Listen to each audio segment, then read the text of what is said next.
রাধে রাধে।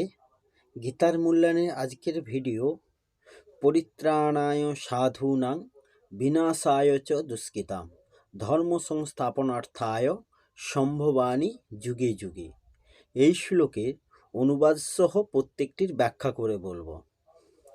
এই শ্লোকের অনুবাদ হল, সাধু ভক্তগণকে রক্ষা করার জন্য, দুষ্কৃতী পাপকর্মকারীদের বিনাশ করার জন্য এবং ধর্মকে যথাযথ সংস্থাপন করার জন্য আমি যুগে যুগে অবতীর্ণ হই।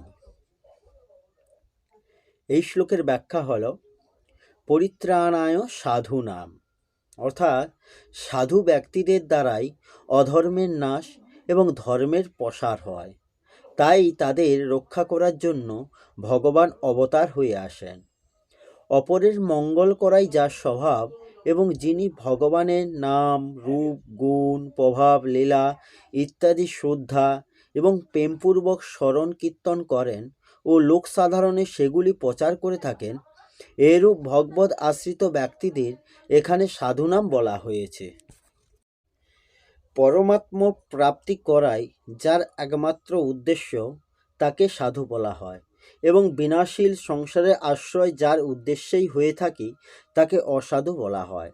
অসৎ এবং পরিবর্তনশীল বস্তুতে সদ্ভাব রাখলে এবং তাতে গুরুত্ব দিলে কামনা উৎপন্ন হয়।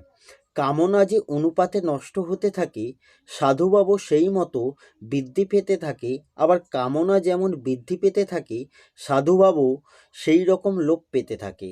কারণ অসাধুতার মূল কারণ হলোই কামনা। সাধুতার দ্বারা নিজ উদ্ধার এবং মানুষের উপকার স্বতই হয়ে থাকে। সাধু ব্যক্তিদের ভাব এবং ক্রিয়ার পশু, পক্ষী, বৃক্ষ, পর্বত, মানুষ, দেবতা, পিতৃপুরুষ, ঋষি, মুনি ইত্যাদি সকলেরই হিতে হয়ে থাকে। যদি মানুষ এইসব ব্যক্তিদের মাহাত্ম্য জানতে পারে, তাহলে তারা তাদের চরণে দাস হয়ে যায়। অপরপক্ষে মানুষ যদি কুলোকের পরিচয় জানতে পারে, তাহলে দিনের মধ্যে তাকে কয়েকবার প্রহার করে থাকে। এখানে প্রশ্ন আসতে পারে যে, ভগবান যদি সাধু ব্যক্তিদের রক্ষাই করে থাকেন, তাহলে সাধু ব্যক্তিদের এত দুঃখ পেতে দেখা যায় কেন? তার উত্তর হলো এই যে, সাধু ব্যক্তিদের রক্ষার অর্থ হলো তাদের ভাবকে রক্ষা করা। শরীর, ধন সম্পত্তি বা সম্মান মর্যাদা রক্ষা করা নয়, কারণ তারা ওইসব জাগতিক বস্তুকে গুরুত্ব দেন না। ভগবানও ওই বস্তুগুলির গুরুত্ব দেন না, কারণ জাগতিক বস্তুতে গুরুত্ব দিলেই অসাধু ভাব উৎপন্ন হয়ে থাকে। ভক্তদের মনে জাগতিক পদার্থের মহত্ব বা উদ্দেশ্য থাকে না, সেই জন্যই তারা ভক্ত। ভক্তগণ প্রতিকূল অবস্থাতেই বিশেষভাবে প্রসন্ন হন, কারণ প্রতিকূল অবস্থায় যত আধ্যাত্মিক লাভ হয় তার অন্য কোনো সাধনায় হয় না। বাস্তবে ভক্তিও প্রতিকূলতাতেই বৃদ্ধি পায়। জাগতিক অনুরাগ এবং আসক্তিতেই পতন হয়, প্রতিকূলতা থেকে সেই আসক্তি দূর হয়। তাই ভগবানের ভক্তদের প্রতি প্রতিকূল অবস্থা প্রেরণ করাও প্রকৃতপক্ষে তাদের রক্ষা করাই। বিনাশায় চ দুষ্কৃতাম, অর্থাৎ দুষ্কৃতকারী ব্যক্তি অধর্মের প্রচার এবং ধর্মের হানি করে, সেই জন্য তাদের বিনাশ করতে ভগবান অবতার রূপে জন্মগ্রহণ করেন।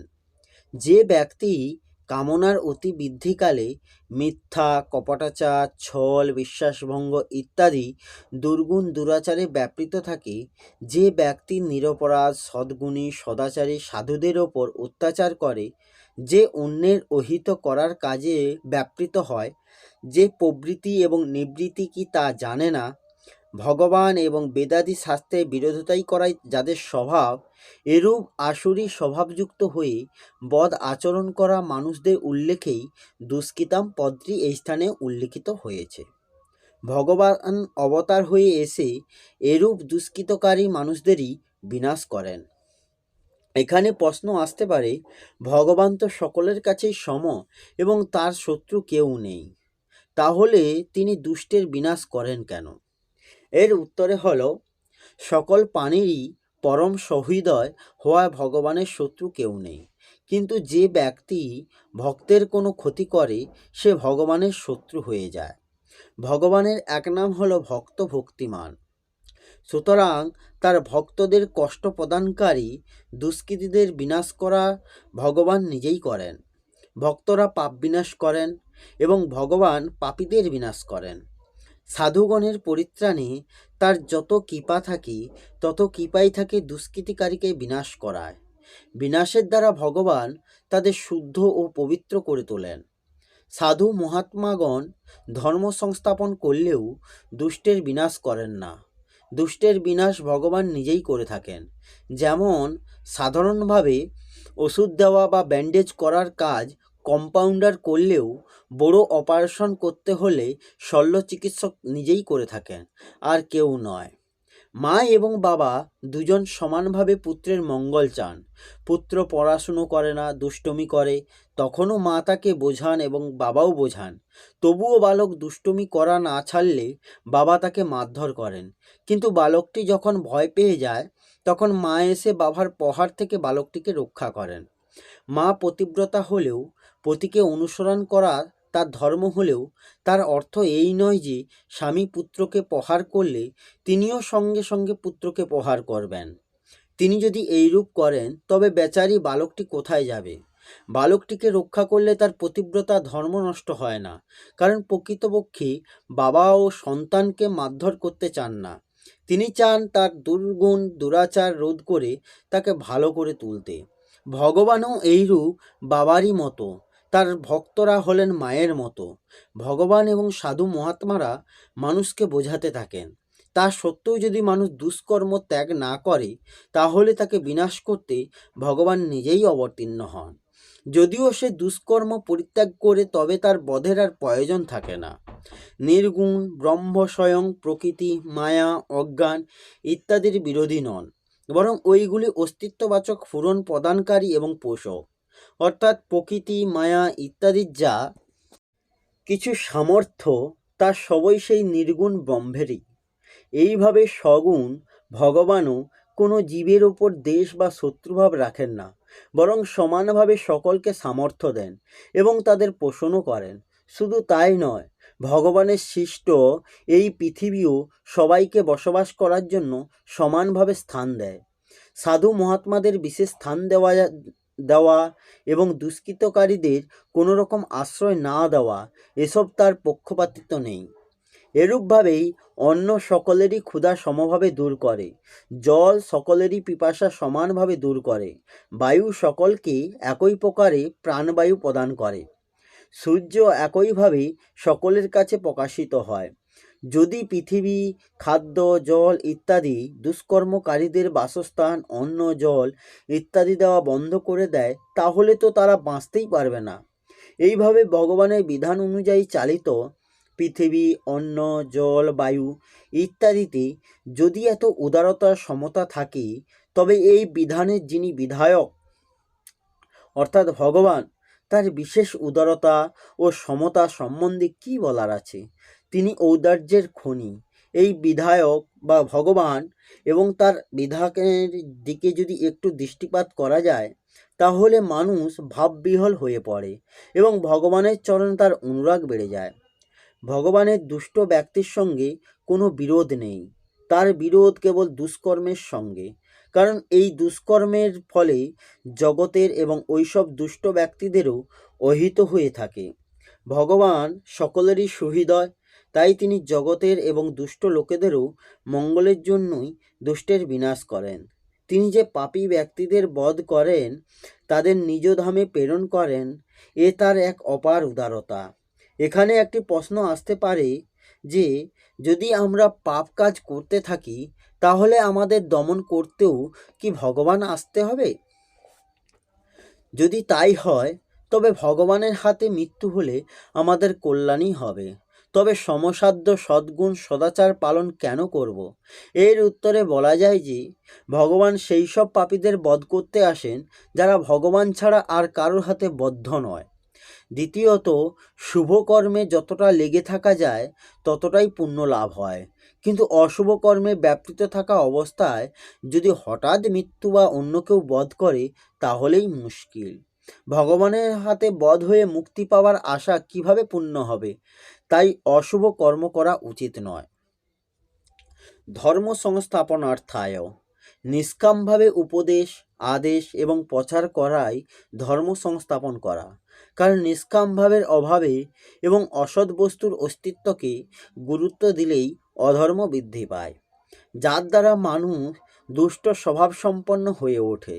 সেই জন্য ভগবান অবতার রূপ ধারণ করে স্বীয় আচরণের দ্বারা নিষ্কামভাব প্রচার করতে আসেন। নিষ্কামভাবের প্রচারে ধর্মের স্থাপনা স্বতই হয়ে থাকে। ভগবান হলেন ধর্মের আশ্রয়। সেই জন্য শাশ্বত ধর্ম সংস্থাপন করার প্রয়োজনে ভগবান অবতার হয়ে আসেন। সংস্থাপনা করার অর্থ হল সম্যকভাবে স্থাপন করা। এর তাৎপর্য হলো এই যে ধর্ম কখনো লুপ্ত হয় না, তার শুধু হাসিই হতে থাকে। ধর্ম হ্রাস পেলে ভগবান পুনরায় তাকে ভালোভাবে প্রতিষ্ঠিত করেন। সম্যবাণী যুগে যুগে, অর্থাৎ প্রয়োজন হলে ভগবান প্রত্যেক যুগে অবতার রূপে আসেন। এক যুগের মধ্যেও যতবার প্রয়োজন হয় ততবার ভগবান অবতার রূপ ধারণ করেন। কারক পুরুষ এবং সাধু মহাত্মা রূপেও ভগবান অবতীর্ণ হন। ভগবান এবং কারক পুরুষের অবতার হচ্ছে নৈমিত্তিক, কিন্তু সাধু মহাত্মাদের অবতারকে নিত্য বলে মানা হয়। এখানে প্রশ্ন উঠতে পারে যে ভগবান তো সর্বসমর্থ, তবে সাধুদের রক্ষা করা, দুষ্টদের বিনাশ করা এবং ধর্মের স্থাপন করা, তিনি কি এইসব কাজ অবতার না হয়ে করতে পারেন না? তার উত্তরে বলা যায় যে তিনি অবতার না হয়ে যে এগুলি পারেন না তা নয়। যদিও ভগবান অবতার না হয়েই অনায়াসে সব কিছু করতে পারেন এবং কেন করেন, তবুও জীবের ওপর বিশেষভাবে কৃপা করে তাদের মঙ্গল করার জন্য ভগবান স্বয়ং অবতীর্ণ হন। অবতারকালে ভগবানের দর্শন, স্পর্শ, কথাবার্তা ইত্যাদির দ্বারা পরবর্তীকালে তার দিব্য লীলাদি শ্রবণ করা, চিন্তন এবং ধ্যানের দ্বারা তার উপদেশ অনুযায়ী আচরণ করলে লোক সহজেই উদ্ধার পেয়ে যায়। এইভাবে লোকের সর্বদা যাতে উদ্ধার হতে থাকে, অবতার হয়ে ভগবান এই রীতি প্রভাবিত রাখেন। ভগবানের এমন প্রেমিক ভক্ত আছেন যারা ভগবানের সঙ্গে ক্রিয়া করতে চান, তার সঙ্গে থাকতে চান। তাদের ইচ্ছা পূরণের জন্য ভগবান অবতার রূপ ধারণ করেন এবং তাদের কাছে এসে তাদের সঙ্গে সমভাবে ক্রীড়া করেন। যে যুগে যতটুকু কার্য করা প্রয়োজন, ভগবান সেই অনুসারে অবতার হয়ে সেই কার্যটি সম্পূর্ণ করেন। সেই জন্য ভগবানের অবতার ভিন্ন ভিন্ন হলেও স্বয়ং ভগবানের কোনো ভিন্নতা নেই। সমস্ত অবতারেই ভগবান পূর্ণ এবং পূর্ণভাবেই বিরাজ করেন। ভগবানের কোনো কর্তব্য নেই এবং কিছু পাবারও বাকি নেই। তবুও জগতের প্রয়োজনে অবতার হয়ে কেবল জগতের মঙ্গল করার জন্যই তিনি সব কর্ম করে থাকেন। তাই মানুষের শুধু অপরের হিতার্থেই কর্তব্য কর্ম করা উচিত। চতুর্থ শ্লোকে উদ্ধৃত অর্জুনের প্রশ্নের উত্তরে ভগবান মানুষের জন্ম এবং নিজের জন্ম সম্পর্কে তিনটি বড় পার্থক্যের কথা বলেছেন। প্রথম, জানার পার্থক্য। মানুষের এবং ভগবানের অনেকবার জন্ম হয়েছে, সেই সব জন্মের কথা মানুষ জানে না, কিন্তু ভগবান জানে। দ্বিতীয় হচ্ছে জন্মের পার্থক্য। মানুষ প্রকৃতির বশ হয়ে নিজের কৃত পাপ পুণ্যের ফল ভোগ করার জন্য এবং ফল ভোগ পূর্বক পরমাত্মাকে প্রাপ্ত করার উদ্দেশ্যেই জন্মগ্রহণ করেন, কিন্তু ভগবান নিজ প্রকৃতিকে অধীন করে স্বেচ্ছাক্রমে নিজ যোগমায়ার সাহায্যে স্বয়ং প্রকটিত হন। তৃতীয় হচ্ছে কর্মের পার্থক্য। সাধারণ মানুষ নিজ কামনা পূর্তি করার জন্য কর্ম করে থাকে, যেটি মনুষ্য জন্মের উদ্দেশ্য নয়, আর ভগবান কেবলমাত্র জীবের কল্যাণের নিমিত্ত কর্ম করেন। এই হল শ্রীমদ্ ভগবদ্গীতার 4th অধ্যায়ের 8 নম্বর শ্লোকের ব্যাখ্যা। আসব পরের ভিডিওতে। রাধে রাধে। জয় শ্রীকৃষ্ণ। জয় গীতা।